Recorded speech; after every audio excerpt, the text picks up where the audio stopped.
Spoštovane državne svetnice in državni svetniki, spoštovani vabljeni. Pričenjamo 7. izredno sejo Državnega sveta Republike Slovenije. Nahajamo se v veliki dvorani Doma sindikatov. Glede na to, da je dvorana Državnega sveta trenutno v rekonstrukciji, smo hvaležni sindikatom, da so nas sprejeli pod svojo streho in da to sejo lahko opravimo v Domu sindikatov. Zato bi uvodoma prosil državno svetnico Lidijo Jerkič, obenem tudi predstavnico sindikatov, da nam spregovori nekaj besed kot gostiteljica. En lep pozdrav v Domu sindikatov, kot je povedal že predsednik. To je pravzaprav dom Zveze svobodnih sindikatov, čeprav imamo v stavbi še eno konfederacijo in še en sindikat. Zdaj mogoče imate prvi vtis, da zgradba izgleda lepa in svetla. Tudi morda zaradi tega, ker je bila obnovljena v začetku letošnjega leta in je bila deležna obnove po 60 letih. Ta dom sindikatov bo namreč naslednje leto praznoval 60 let in če boste majčkeno pozorni, boste lahko našli kar nekaj podrobnosti, ki so enake z zgradbo Državnega zbora, parlamenta, tam, kjer zaseda tudi sicer Državni svet. Videli boste, da je oblika enaka, da imamo zelo podobne kamne in marmor po stavbi. Takrat so bili še časi, ko so iz vseh jugoslovanskih republik pripeljali marmor, tako da se v tej zgradbi nahaja kar ena zakladnica te naše bivše dediščine. Zgradba je tudi pod zgodovinsko zaščito, ker nam dela določene probleme, ampak ne glede na to skušamo jo vzdrževati, kolikor je le mogoče. Rekla sem prej, da je to sedež Zveze svobodnih sindikatov. V okviru Zveze svobodnih sindikatov imamo 22 sindikatov dejavnosti in naslednje leto slavimo še nekaj obletnic. Ena od teh je 30-letnica obstoja Zveze svobodnih sindikatov. Naslednjo leto bo tudi 130-letnica prve obeležitve 1. maja na Rožniku. Imeli bomo 77-letnico našega časopisa. V mapcah boste našli po en izvod najstarejšega časopisa v Sloveniji, Delavske enotnosti, ki še vedno izhaja kot 14-dnevnik in je v bistvu kronologija vsakokratnega časa. Tudi zdaj moram reči, izjemno zanimivo pogledati vso zgodovino za 77 let nazaj. Želim si, da se v tej stavbi počutite v redu. Če bo deloval glede na temo še majčken pritiska, nič hudega, ampak glede na to, da je naša stavba precej blizu parlamentu, se mi zdi, da je bila idealna rešitev, da povabimo Državni svet enkrat tudi v naše prostore. Upam, da bo naša dvorana seveda čim prej obnovljena, da ne bomo pol deležni takih pritiskov, kot bo današnji. Tako da toplo pozdravljeni, pa uspešen zaključek današnjega dneva seveda. Hvala lepa gostiteljici. Brez skrbi, državni svetniki in svetnice, take pritiske v kulturni obliki jemljemo kot dobrodošle. Bili smo izpostavljeni včasih tudi kakšnim drugim, ki so bili manj dobrodošli, ampak šalo na stran, pred nami je resen posel, tako da lahko začnemo. Skladno z drugim odstavkom 34. člena Poslovnika Državnega sveta ugotavljam, da smo sklepčni. Po tem, kar sem preštel, je v dvorani trenutno prisotnih 26 svetnic in svetnikov. Zato pričenjamo 7. izredno sejo Državnega sveta Republike Slovenije, ki sem jo sklical na podlagi 53. člena Zakona o Državnem svetu in 4. odstavka 32. člena Poslovnika Državnega sveta Republike Slovenije. Za današnjo sejo so se opravičili naslednji svetnice in svetniki. Državna svetnica Bojana Potočan, državna svetnica dr. Branka Kalenić-Ramšak, državni svetnik Igor Antauer in državni svetnik Bojan Kontič. Na sejo je bila vabljena ministrica za delo, družino, socialne zadeve in enake možnosti, magistrica Ksenija Klamfer, k prvi točki dnevnega reda.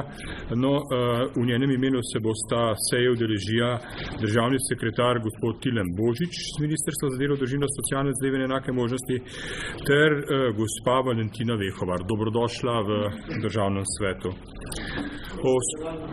Da, izvolite. Proceduralno državni svetnik Franc Kangler, izvolite. Hvala lepa, predsednik. Proceduralno vprašanje. Danes sem objavil na Facebooku, Twitterju, da sem dobil obvestilo od KPK-ja, pa nisem glasoval za preiskovalno komisijo v zadevi Franc Kangler in drugi, da sem bil v navzkrižju interesov. Sindikati so predlagatelji veta. Sprašujem vas, zadnja 2 veta smo glasovali v velikem salonu v državnem zboru. Zakaj danes ne glasujemo in ni sklicana seja v državnem zboru oziroma v stavbi Šubičeva 4? Vsi se hecate tukaj, jaz pa bom iskreno povedal, da za mene je to pritisk. Ali je to navzkrižje interesov? Bo KPK preveril komunikacijo med sindikati in vodstvom državnega sveta? Resno vprašanje. Zelo resno. Kako ne glasujem danes tukaj v tej zgradbi? Boste mi vi povedali, niste nič kriv. Ampak navzkrižje interesov. Več ne smemo glasovati, ne po svoji vesti, ne po tem, da smo bili predlagatelji oziroma da smo bili izvoljeni po interesnih skupinah. Jaz sem predstavnik lokalne skupnosti. Kadar bo, glede na to, da sem bil izvoljen iz območja Maribora, mestne občine, okoliških občin, jaz več ne smem glasovati in ničesar predlagati, kar je v zvezi z mestno občino Maribor in vsemi občinami v Sloveniji. Na mene dela nekdo pritisk. Po eni strani dela KPK na mene pritisk, ker po ustavi imam ustavno pravico, da sem prisoten na seji, po ustavi imam pravico, da sodelujem na seji, dobil sem mandat od volilnega telesa, da sem aktivni državni svetnik. KPK pa je sprožil postopek proti meni zato, ker sem jih globoko bremenil zaradi svinjarije v preteklosti. Pa to Štefanec ni nič s tem. Ampak danes sem se znašel ponovno v enakem položaju kot državni svetnik. Naj mi kolegica ne zameri, očitno sem mogel vzdržati. Komu bom zdaj naredil uslugo? Komu? Če se danes tukaj zdržim, komu bom naredil uslugo? Ali pa če bom proti glasoval, pod kakšnim pritiskom bom takrat? Ali če bom pa glasoval za? Resno vprašanje. In če mi odgovorite, prosim, zakaj nimamo seje tam, kjer spadamo v državnem svetu oziroma državnem zboru v velikem salonu. Preden sem šel v to hišo, sem vesel, da nas gostijo. Sem videl, da je državni svet, državnem zboru salon prost. Nima dobenih aktivnosti. 2krat nazadnje smo pa imeli tam veto. Jaz vas opozarjam zato, ker boste jutri v postopku pred KPK-jem navzkrižje interesov. Samo to več ni normalna država. Res ni. Zahvaljujem se državnemu svetniku Francu Kanglerju za proceduralno vprašanje in tudi odgovor.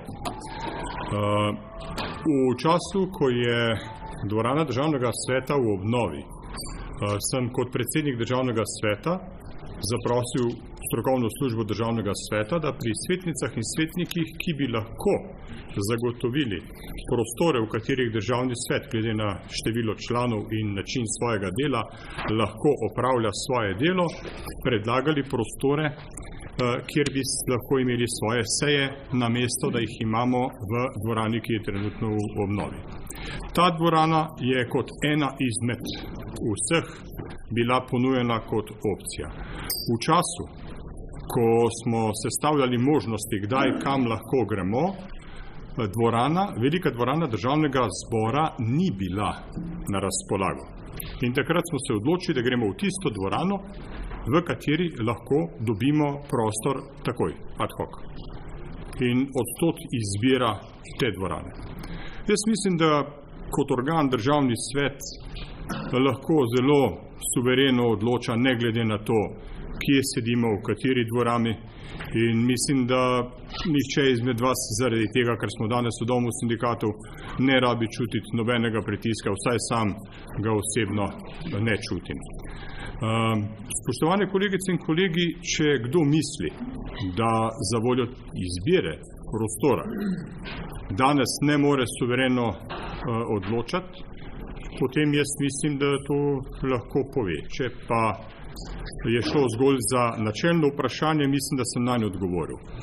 Ni nekega namena dajati prednost pri glasovanju eni ali drugi opciji z izbiro dvorane, v kateri se danes to glasovanje upravlja. Verjamem pa, kot sem že rekel, da smo dovolj suvereni, da lahko zastopamo interese okolij, ki so nas poslala v državni svet in glasujemo tako, kot nam vest in interes tistih, ki nas je poslal v državni svet, narekuje.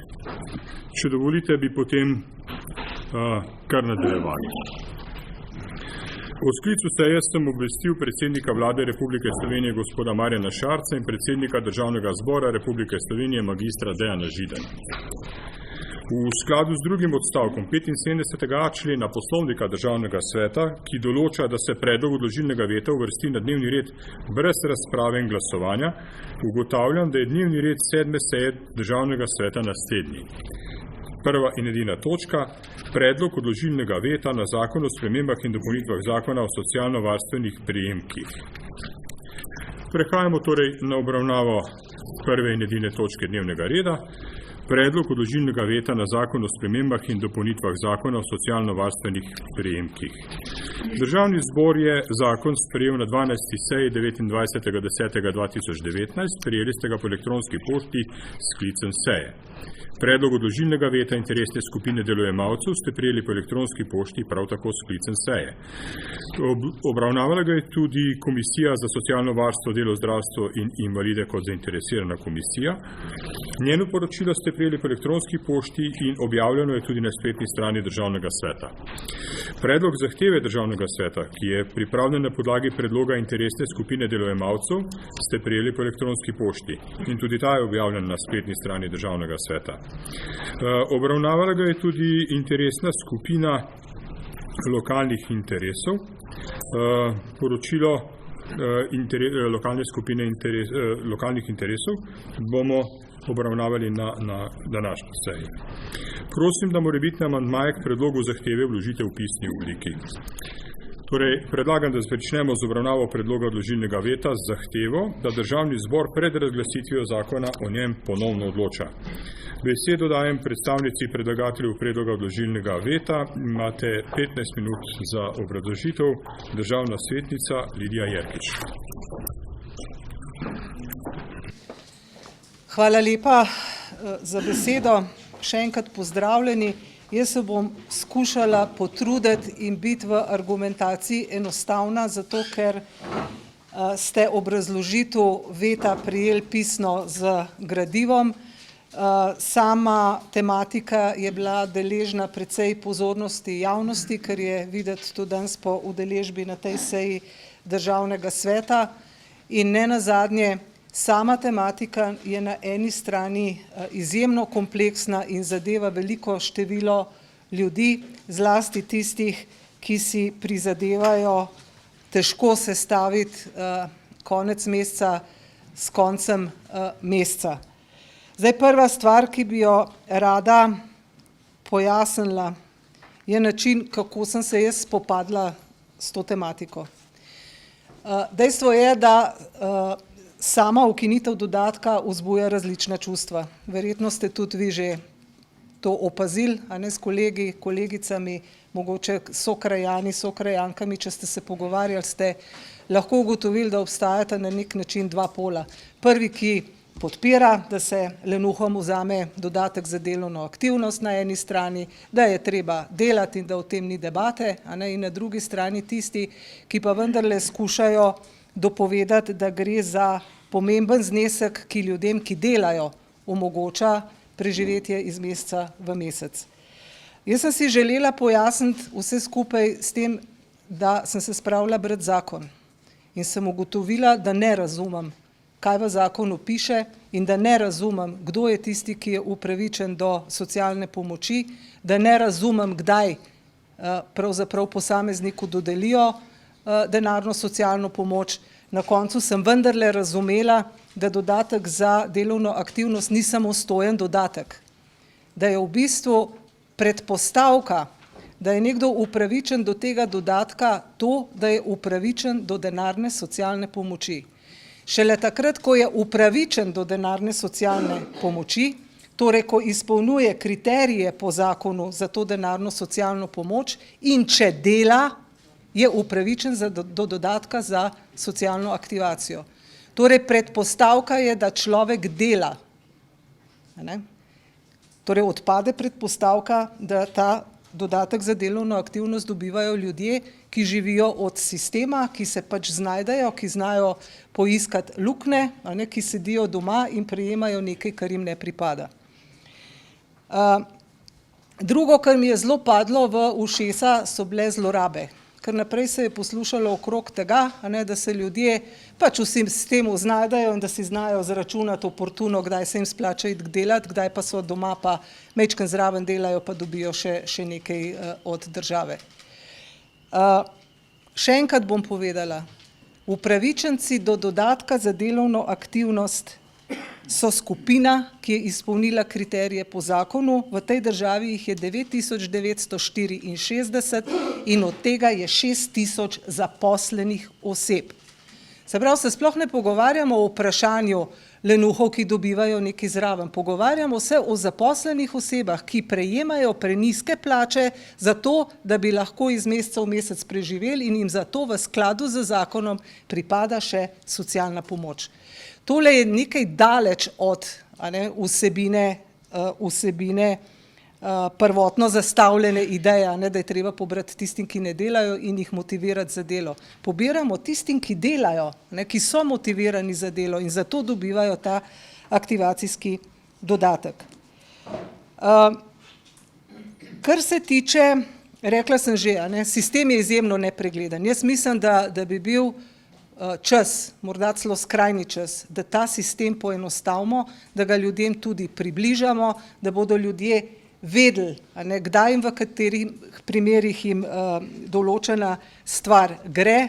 In v razpravi na komisiji za delo, ki smo imeli pred to sejo Državnega sveta, smo seveda slišali strani predstavnikov Ministrstva za delo oziroma vlade kar nekaj argumentov, kaj vse je država že naredila za izboljšanje položaja oseb, ki se znajdejo na robu. Ni dvoma, verjetno bo državni sekretar to ponovil, čeprav predlagam, da to vse skrajša, ker smo že imeli možnost slišati, ker nima neposredne zveze z aktivacijskim dodatkom.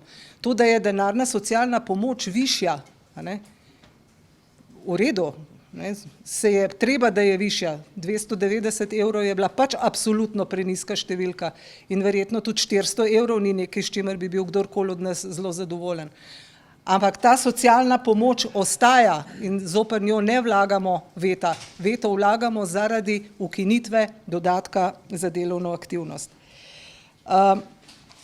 Tudi ni bilo pojasneno na sami seji komisije, zakaj pravzaprav je to v tem trenutku treba, glede na položaj, ki ga imamo v državi, govorimo v letošnjem letu o 8 milijonih evrih. Jaz vem, da je to z vidika, mislim, zame je to velik denar, z vidika državnega proračuna je to verjetno niti statistična pomota ne več, z vidika posameznika, ki izgublja 200 evrov ali pa 100 evrov, je pa to lahko celo katastrofa. Še enkrat gre za zaposlene osebe v pretežni večini. Tisto, kar mene izjemno tudi moti, je to, da nad prejemniki denarne socialne pomoči očitno nimamo nadzora. In da zaradi tega, ker nekateri to zlorabljajo, ker nekateri nočejo delati, pravijo, ker nekateri niso motivirani za delo, zdaj ta dodatek jemljemo vsem. Tole ne more biti razlog. Mislim, da je to lahko kvečjemu razlog za to, da se okrepijo nadzori in da za tistega, ki do tega ni upravičen, pač ni milosti. Jaz bi zelo rada jasno povedala, da se tudi sindikati zavzemamo za to, da ljudje delajo, da se preživijo s svojim delom in tudi večina ljudi ali pa vsi ljudje to želimo. Da pa ne jemljemo tistim, ki te priložnosti nimajo, če pa so vmes zlorabe, imamo pa vrsto uslužbencev, ki so za to zaposleni, pa naj jih nadzirajo. Bilo je rečeno, da je ta dodatek postal kar stalen, trajni prejemek, čeprav naj bi bil začasen. Ja, narobe, če je postal trajni prejemek, potem smo pač spustili izpod nadzora kontrolne mehanizme in zaradi 10 mogoče, ki to res izkoriščajo, bomo zdaj pobrali 10 000 upravičencem oziroma 25 000 posredno vpletenim državljanom Slovenije. Tako da na koncu morda, ne bom rekla, da je najbolj pomembno, je pa pomembno, spet gre za enega od zakonov, ki je šel mimo ekonomsko-socialnega sveta.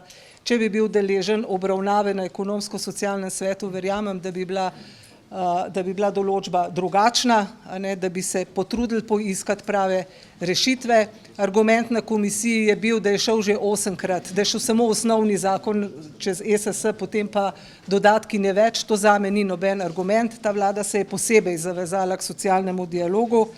Tako da mislim, da bi bila doslednost na tem mestu zelo dobra. Poleg tega pa je na koncu prišel v zakon še dodatek, ki jemlje polovico denarne socialne pomoči tistim, ki se ne bodo vključili v javna dela.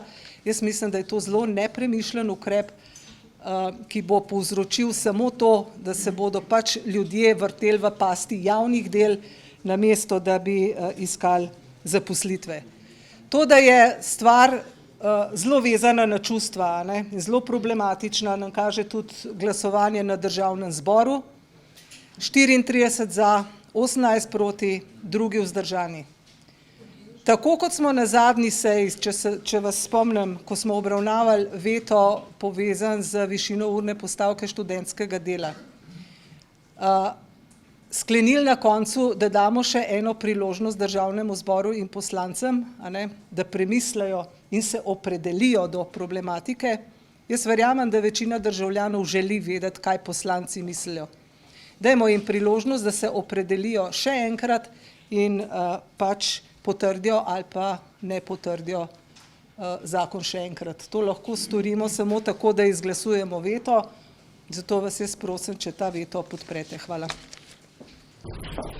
Zahvaljujem se predstavnici predlagatelju odložilnega veta in sprašujem, ali želi besedo predstavnik oziroma predstavnica Ministrstva za delo, družino, socialne zadeve in enake možnosti. Da. Besedo ima državni sekretar, magister Tilen Božič. Izvolite, tudi vi imate 15 minut. Spoštovani predsednik, spoštovane svetnice, svetniki in tudi ostali, pozdravljeni tokrat v drugih prostorih, razumem, da nedavno obnovljenih. Denarna socialna pomoč je po svoji naravi začasen ukrep, ki je namenjen preživetju in zagotavlja sredstva za premostitev, takrat, ko se posameznik oziroma družina znajde v težki situaciji, se pravi situaciji socialne ogroženosti in na njo ne more vplivati. Temeljno načelo zakona o socialno-varstvenih prejemkih je, da vsakdo po svojih sposobnostih skrbi za dostojno preživetje sebe in svojih družinskih članov in da upravičenec do denarne socialne pomoči ne more biti v ugodnejšem socialnem položaju od tistega, ki si sredstva za preživetje zagotavlja z delom. Sistem socialnega varstva ali socialnih pomoči je po svoji naravi subsidiaren. To pomeni, da se zagotavlja temeljna zaščita najprej v obliki, se pravi, dela, s čimer se premaga osnovne stiske, nato pa v obliki individualiziranih pomoči, s katerimi se začasne stiske in težave tudi premosti. Posameznik in družina morata tako najprej izčrpati možnosti zagotavljanja preživetja z lastnimi močmi. Šele na to sledijo upravičenja do socialnih pomoči.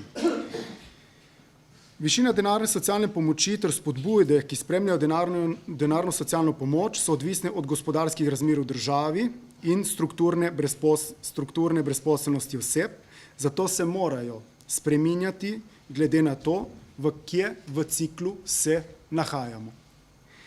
Ključni cilj, ki ga država s tem v zvezi zasleduje, je, da z denarno socialno pomočjo zagotovi sredstva za preživetje in ponudi ukrepe, ki omogočajo čim hitrejšo aktivacijo ter vključitev brezposelnih prejemnikov denarne socialne pomoči na trg dela oziroma tudi prehajanje v boljši materialni položaj ponovno v povezavi z delom. Jeseni leta 2018 se je vlada soočila z izzivom, ali s 1. januarjem 2019 dopustiti, da se denarna socialna pomoč ponovno zniža, se pravi iz sprva predvidenih skoraj 400 evrov na približno 330 evrov.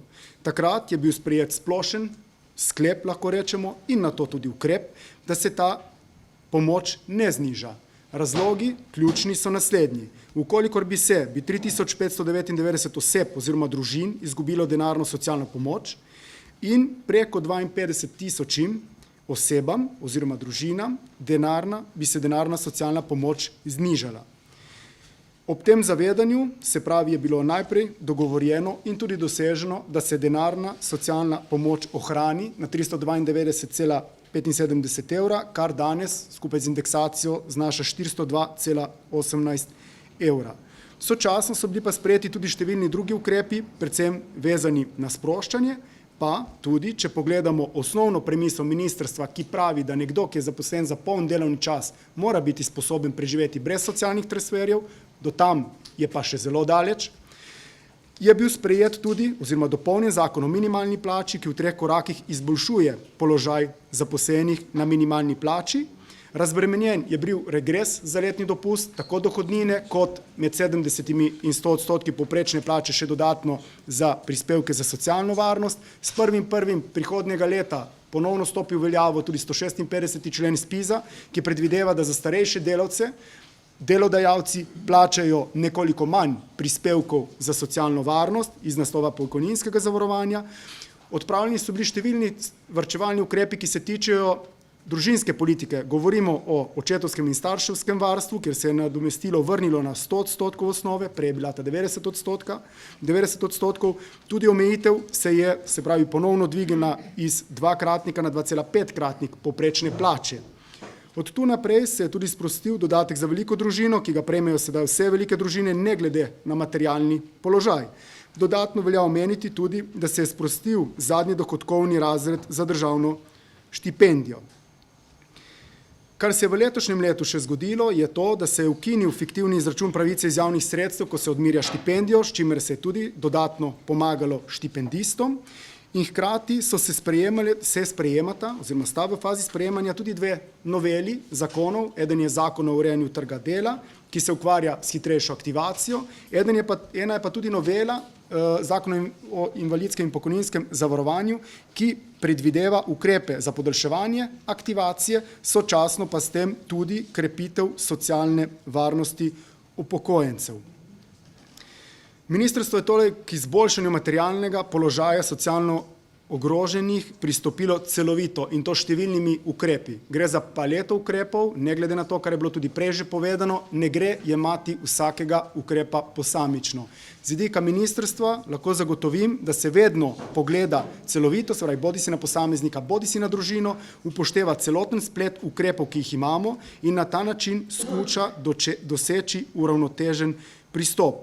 V osnovi to pomeni, da je na eni strani, če govorimo na letni ravni, ukinitev dodatka za delovno aktivnost pomeni približno 16 milijonov manj sredstev iz državnega proračuna, po drugi strani pa ukrepi sprostitveni preostali pomenijo približno 150 milijonov evrov dodatnih sredstev na letni ravni, tako z vidika družinske politike kot z naslova socialne politike. Tudi iz tega razloga je treba vse skupaj jemati kot paket, kot nekaj, kar je medsebojno povezano. Novela določa tudi nekatere druge rešitve, se pravi, lahko rečemo temu spodbude, zaradi tega, ker po novem dohodki iz aktivne politike zaposlovanja in zaposlitvene rehabilitacije ne bodo zniževali socialnih transferjev, kar je tudi ključni namen oziroma tudi zaznana pomanjkljivost v praksi, da se nekateri raje odločijo za, se pravi, drugačno aktivnost. Iz tega razloga, ker so deležni več ugodnosti oziroma jih aktivnost v smeri bliže trgu dela celo pripelje do tega, da imajo na koncu morda nižji razpoložljivi dohodek. Od tu velja še omeniti, da je bil opravljen pred časom že sestanek z nevladnimi organizacijami, kjer smo se seveda pogovarjali o problematiki dolgotrajno brezposelnih oseb, ki so socialno izključene in se vključujejo v socialno-varstvene programe pri nevladnih organizacijah s ciljem socialne vključenosti. V teh primerih gre v bistvu za predfazo. To so tisti, ki imajo zahtevnejše, kompleksnejše težave in ni možno v tem primeru govoriti, da se jih enostavno lahko vključi v trg dela, ampak je treba najprej z določenimi programi, ki predvidevajo nižjo stopnjo intenzitete, več strokovnega angažmaja, doseči, da nekoga se sploh lahko pripelje v fazo, ko se bo lahko vključeval v delo, najprej v manjšem obsegu, kasneje pa, če bo le možno, tudi se vrnil na trg dela. Torej, spoštovani predsednik, spoštovani državne svetnice, državni svetniki, z vidika tega, kar je danes na mizi, bi se še na kratko opredelil do posamičnih navedb. Prvo, kar velja poudariti, je, da je ministrstvo pristopilo k spremembi zakona šele potem, ko je zagotovilo višjo osnovno denarno socialno pomoč in sprejelo široko paleto ukrepov za izboljšanje socialnega položaja posameznikov oziroma družin. Kot drugo, da dodatek za delovno aktivnost po našem mnenju ni več učinkovito sredstvo, kar se kaže tudi v velikem številu dolgotrajno brezposelnih oseb, ki so prejemniki denarne socialne pomoči. Ob koncu avgusta 2019 je bilo na Zavodu Republike Slovenije za zaposlovanje registriranih okoli 71.000 brezposelnih. Od tega jih je kar 45% prejemalo denarno socialno pomoč. Čeprav število brezposelnih oseb upada, so številke dolgotrajno brezposelnih oseb, ki so prejemniki denarne socialne pomoči, zaskrbljujoče. Dodatno velja omeniti, da je dodatek za delovno aktivnost bil sprejet v času gospodarske krize leta 2012, ko je višina denarne socialne pomoči znašala 230 evrov. Če bi se šteli takratno denarno socialno pomoč in dodatek za delovno aktivnost, bi ugotovili, da je ta dejansko nižja, kolikor danes znaša samostojno denarna socialna pomoč. Nadalje tudi velja vseeno izpostaviti, da se nam zdi napačna ugotovitev, da bodo prejemniki denarne socialne pomoči postali odvisni od različnih programov aktivne politike zaposlovanja in da se s tem onemogoča hitrejša zaposlitvena aktivacija v kakovostnih in trajnih zaposlitvah. Aktivna politika zaposlovanja je namreč ravno nabor ukrepov, katerih osnovni cilj je, da se poveča zaposljivost brezposelnih oseb, da se jim omogoči izobraževanje, da se jim omogoči usposabljanje, vseživljenjsko učenje in ostale storitve s ciljem, da dejansko brezposelna oseba ohrani in pridobi znanja ter spretnosti, ki mu omogočajo polno udeležbo v družbi in pospešeno obvladovanje prihajanja na trg dela. Ministrstvo tudi opozarja na primere, ki so bili izpostavljeni v javnosti, kjer osebe vsak dan delajo prostovoljska dela, za katera ne prejmejo plačila in iz naslova katerih niso obvezno socialno zavarovana, kar predstavlja tudi dolgoročno past z vidika socialne varnosti, saj bo njihova pokojnina na starost rezultat vplačil, ki jih pa v tem primeru ni. Center za socialno delo in Zavod za zaposlovanje tudi opozarjata, da se brezposelne osebe ne želijo vključiti v programe APZ, tudi zato, ker jim po veljavnih pravilih prejeto plačilo iz programa aktivne politike zaposlovanja vpliva na denarno socialno pomoč. Ta novela to odpravlja oziroma, kot rečeno, izboljšuje. Za osebe, ki imajo večplastne težave, smo poskrbeli tako, da smo zvišali osnovno denarno socialno pomoč s ciljem, da se te osebe lahko posvetijo usposabljanju v okviru socialno-varstvenega programa, ki jim omogoča reševanje njihovih težav in vključitev v družbo. Nadalje velja omeniti, da je s predlogom ministrstvo seznanilo tudi strokovno javnost, ki je podala pozitivno mnenje k predlogu. Mislim na Socialno zbornico Slovenije, Strokovni svet za socialno varnost na Ministrstvu za delo in Inštitut za socialno varstvo. Glede očitka, da predlog zakona ni bil dan na Ekonomsko-socialni svet, pa velja pojasniti, da je bil zakon o socialno-varstvenih prejemkih dan na ekonomsko-socialni svet le ob uvedbi nove socialne zakonodaje in ob sprejemu ene od novel leta 2014. Vse ostale novele zakona niso bile predložene ekonomsko-socialnemu svetu, gre za 5 novel. Po mojih informacijah je tudi takrat, ko je bila ta novela v pripravi, ministrstvo preverilo pri ekonomsko-socialnemu svetu, ali je zadeva, ki je potrebno uvrstiti, in prejeli smo glede tega mnenje, da to ni potrebno. Ukrepe socialne politike je torej nujno treba prilagajati gospodarskim in družbenim razmeram. Ukrep, ki je učinkovit v času finančne in gospodarske krize, zagotovo nima enakega učinka v času visoke gospodarske rasti. Ravno to se kaže tudi v primeru dodatka za delovno aktivnost, ki danes ne spodbuja več k zaposlovanju in povzroča pastne aktivnosti v času, ko nam na trgu dela primanjkuje delovne sile.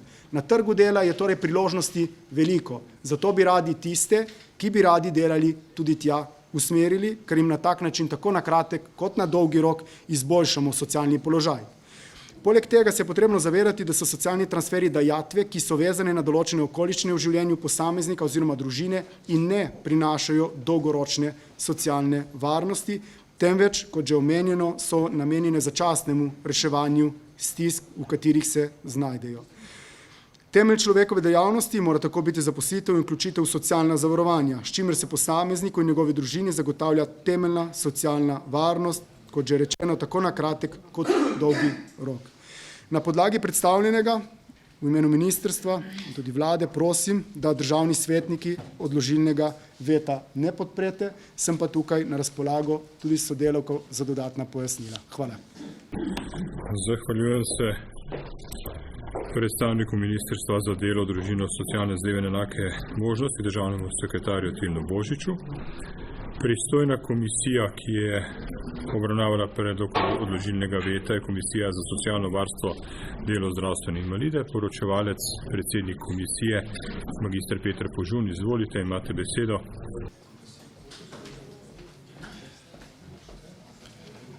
Hvala za besedo, gospod predsednik. Dober dan, državni svetnici, svetniki, predstavnika vlade. Pristojna komisija Državnega sveta za socialno varstvo, delo, zdravstvo in invalide na današnji 5. izredni seji obravnavala predlog odložilnega veta na omenjeni zakon. Predlog odložilnega veta je komisija podprla 6 glasovi za in 3 glasovi proti. Hvala. Zahvaljujem se poročevalcu Komisije za socialno varstvo, delo, zdravstvo in invalide. Predlog odložilnega veta obravnava tudi interesna skupina lokalnih interesov. Ali želi besedo predstavnik? Milan Ozimič? Ne. Torej, odpiram razpravo. Ali želijo besedo državne svetnice in svetniki? Ugotavljam, da ne. S tem je razprava zaključena. Ali želi predstavnik Ministrstva za delo, družino, socialne zadeve in enake možnosti podati še kakšno dodatno obrazložitev?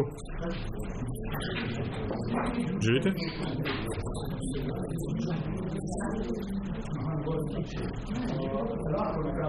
Prosim, besedo ima predstavnik Ministrstva za delo, družino, socialne zadeve in enake možnosti, magister Tilen Božič, državni sekretar. Imate 10 minut še. Se upravičujem za malce daljši odzivni čas. Kot veste, delamo na številnih temah in naše ministrstvo je zanimivo, seveda tudi za številne vaše državne svetnike, široko paleto tem, tako da se upravičujem za trenutek nepozornosti. Razumem, da razprave ne bo, če sem pravilno razumel, tako da na kratko bi še povedal par zadev. Zdaj, v uvodu je bilo izpostavljenih, oziroma takrat, ko se je predstavilo stališče, oziroma predlog tega odložilnega veta, na nek način izpostavljeno, da je čas za poenostavitev. Ministrstvo se je lotilo tega, vzpostavilo tudi analitsko službo, ki zdaj dela s polno paro. Pogledali smo, kako sistem deluje in tudi sami ugotovili, da dejansko razen informacijskega sistema, ki je glomazen, če se milo izrazim, in morda nekaj ljudi, ki jih lahko naštem na manj kot prste ene roke, je te transfere skoraj da nemogoče izračunati. Iz tega razloga Iz tega razloga je ministrstvo pristopilo k temu, da je pri določenih transferjih se pravi in postavilo prednost, tukaj govorimo o družinskih, govorimo o osnovni denarni socialni pomoči, o vseh tistih, ki pa nadgrajujejo to in tudi lahko rečemo postavljajo ta sistem v nezavidljiv položaj z vidika kompleksnosti in je tudi težko ugotoviti, ali dejansko imajo pozitivne učinke v skladu s politikami, ki jih moramo zasledovati, je pa bil opravljen premislek, da je treba te nadomestiti z novimi, z drugačnimi, z boljšimi. Kot rečeno, namenjenih je bilo dodatnih približno 150 milijonov evrov na letni ravni za potrebe družinske in socialne politike.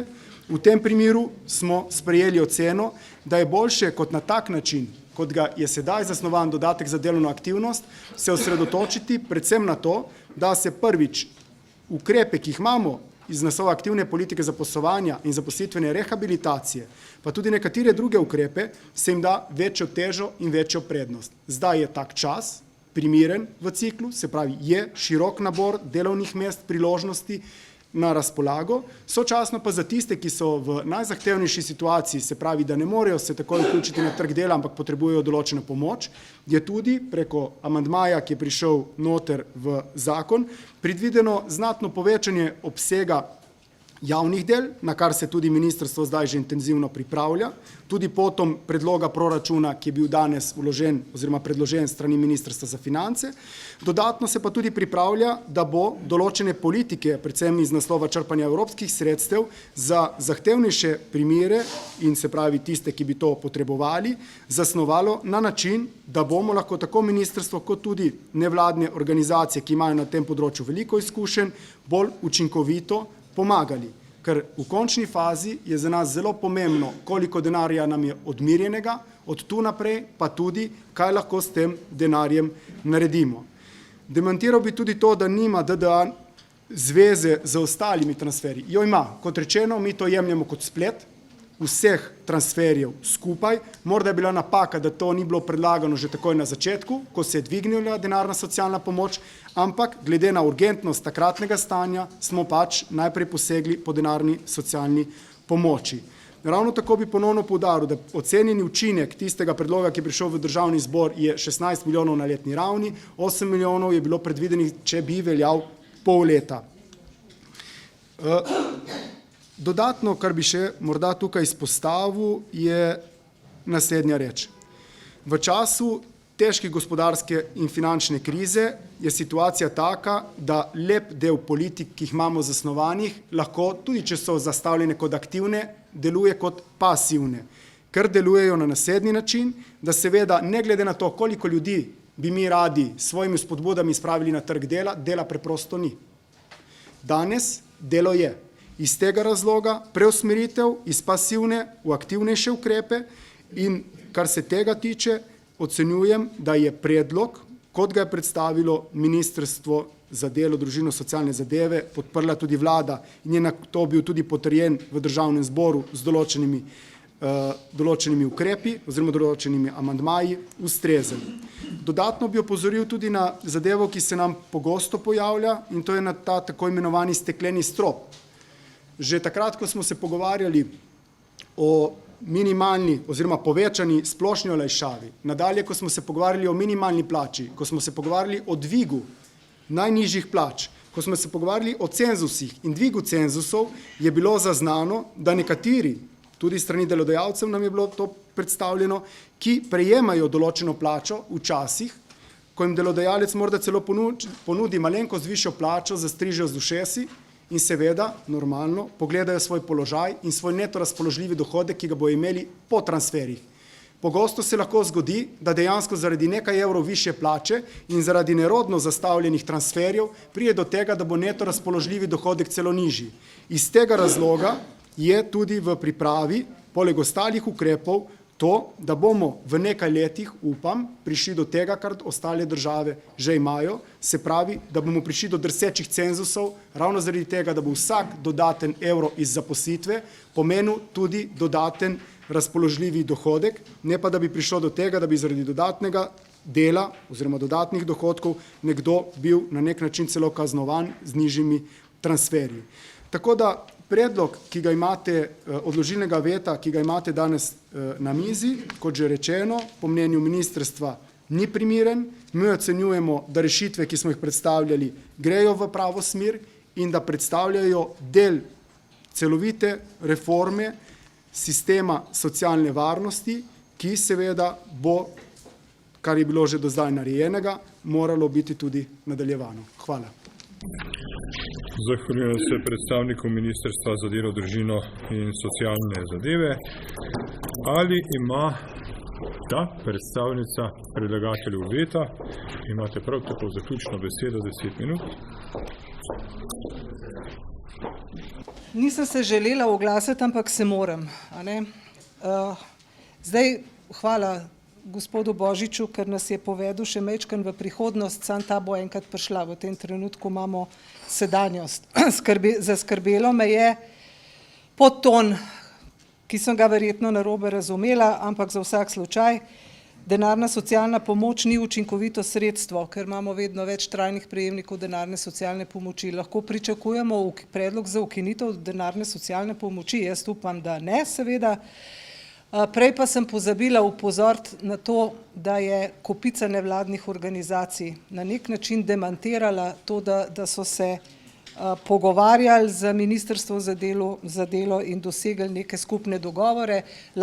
Da ne berem, kdo vse so, imate njihova sporočila danes na mailih, in še enkrat v imenu vseh teh nevladnih organizacij, ki niso zadnje nevladne organizacije v tej državi, med njimi imate Rdeči križ, imate Karitas, imate Center nevladnih organizacij in tako dalje, da ta veto podprete. Hvala.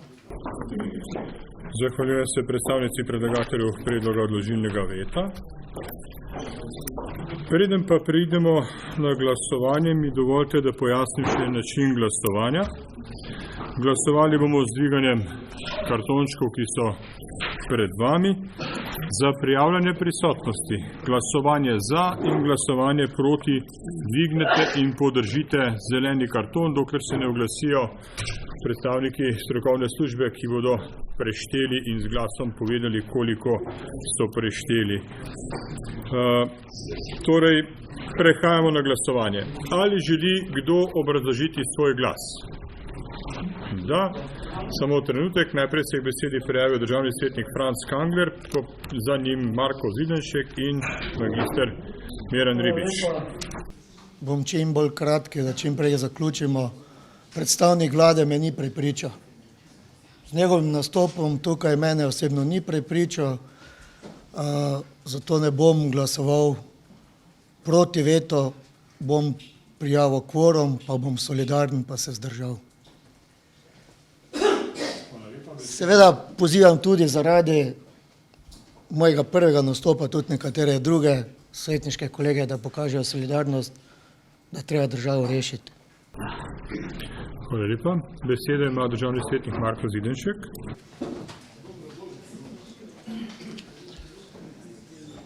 Spoštovani, v tej državi smo razvrednotili delo in to na obeh straneh. Na eni strani z nedomišljeno socialno politiko in na drugi strani z premalo plačanim poštenim delom, ki pa je posledica desetletij slabo upravljane te naše države. Priča smo, da nas prihitevajo levi pod narekovajem, po desni, če navedem samo primer Češke, ki nas je že prihitela po večjih kazalnikih. In na tem naj se zamislijo aktualni in bivši upravljavci države. Verjamem, da bo državni zbor ponovno odločal o zakonu. Sam pa se bom po premisleku glasovanja zdržal. Hvala lepa. Besedo ima državni svetnik Miran Ribič. Spoštovani kolegi, spoštovane kolegice, odločil sem se, da povem, kako bom glasoval, zaradi tega, ker je kolega Kangler rekel, da smo v eni zgradbi, pod katerim naj bi glasovali pod pritiskom. Jaz moram reči, da sem za to veto se odločil, ko sem prebral argumente. Ti argumenti stojijo in zato bom danes z veseljem podprl ta veto. Ta veto bi podprl tudi, če bila ta seja pod smreko. Hvala lepa. Zahvaljujem se državnemu svetniku Miranu Ribiču. A je še kdo, ki želi obrazložiti svoj glas? Ja, podpredsednik državnega sveta Matjaž Švagan. Lepo prosim, dajmo mečkim še potrpljenja, dajmo se poslušati. Spoštovane svetnice in svetniki, predstavniki vlade, novinarke in novinarji, prihajam iz okolja Zasavja, kjer dosegamo 50% slovenskega BDP-ja, kar dokazuje, da je to najbolj socialno ogroženo področje. Začel bi mogoče z eno novo zgodbo, ki naj bo poduk tudi ministrstvo. Poglejte, večkrat je bila zgodba, da nekateri hodijo na Rdeči križ ali vozijo v vrtce z BMW-ji ali z različnimi visokimi cenovnimi avtomobili. Seveda, to ni problem občine, ampak je problem države. Danes govorimo o 16 milijonih evrih. Če pogledamo samo, koliko občine dajo za vrtce, povedal vam bo zgodbo iz občine Zagorje, kjer imamo okrog 700 otrok in 11 staršev plačuje polno ceno. Tukaj so tisti milijoni ali pa izkoriščanje. Pri vsakem zakonu vemo, da vsakdo izkorišča na tak in drugačen način. Moram reči, da sem se posvetoval z nevladnimi organizacijami, socialno službo. Tudi vam bi predlagal, ko živite nekje v svojem svetu v Ljubljani, da mogoče včasih tudi pridete na teren, vprašate direktorja socialnih zavodov oziroma služb ali sedaj tudi nadomestne direktorje oziroma, ker vemo, da ste centralizirali v posameznih regijah, da ste sploh videli, s čim se ukvarjajo, na kakšen način.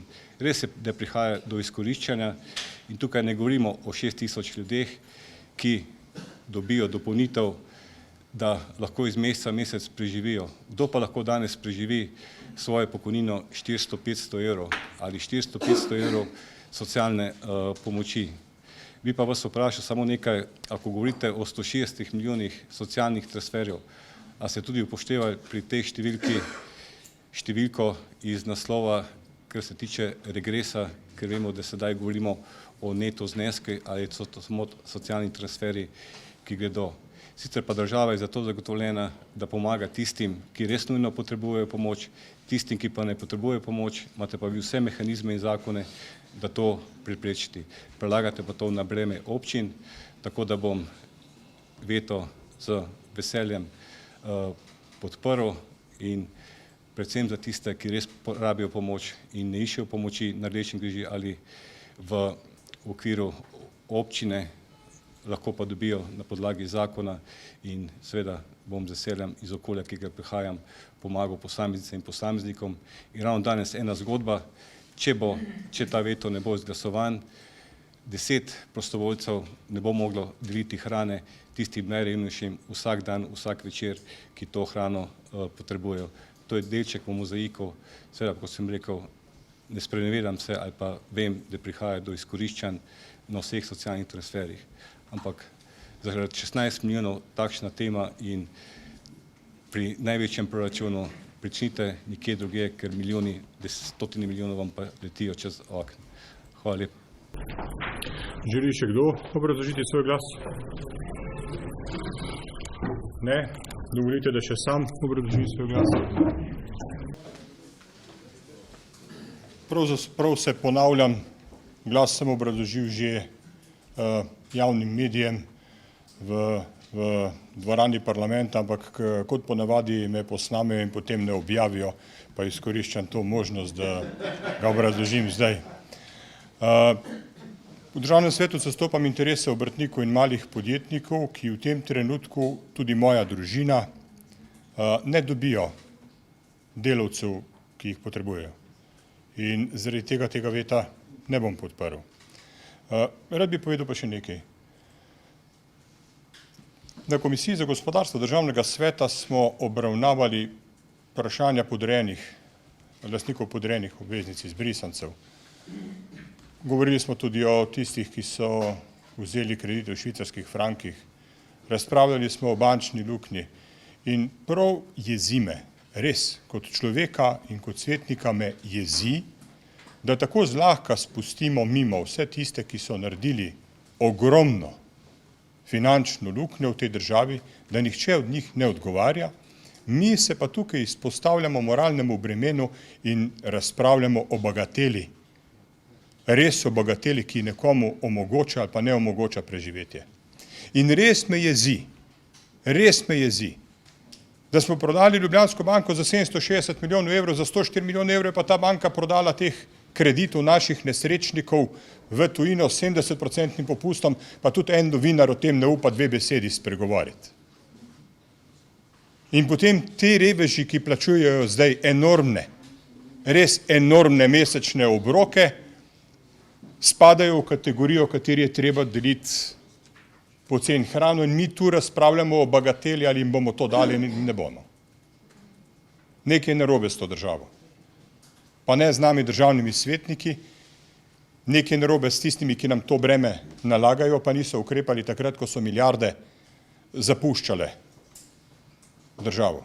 In proti temu dvigam svoj glas. In državne svetnice in svetniki, jaz vas prosim, dajmo biti sami pogumni, pa kazati na tiste stvari, ki dejansko uničujejo to državo in se mi potem tu prepiramo o ostankih, ki so nam jih lumpi pustili na mizi za delovne ljudi. Hvala lepa.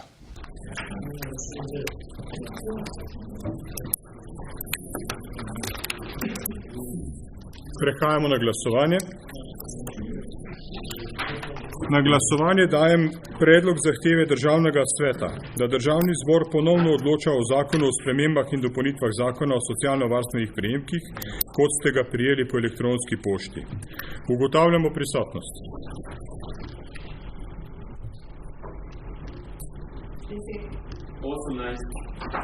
Prisotnih je 28 državnih svetnic in svetnikov. Kdo je za predlog?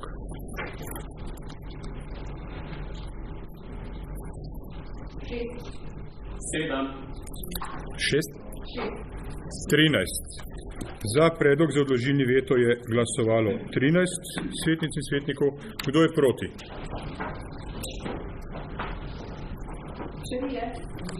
3.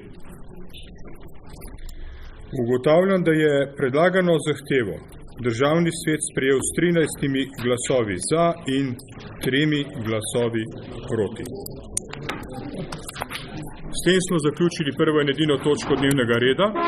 Zahvaljujem se vabljenim, vsem državnim svetnicam in svetnikom in s tem tudi zaključujem 7. izredno sejo Državnega sveta Republike Slovenije. Seja je bila zaključena ob 16. uri.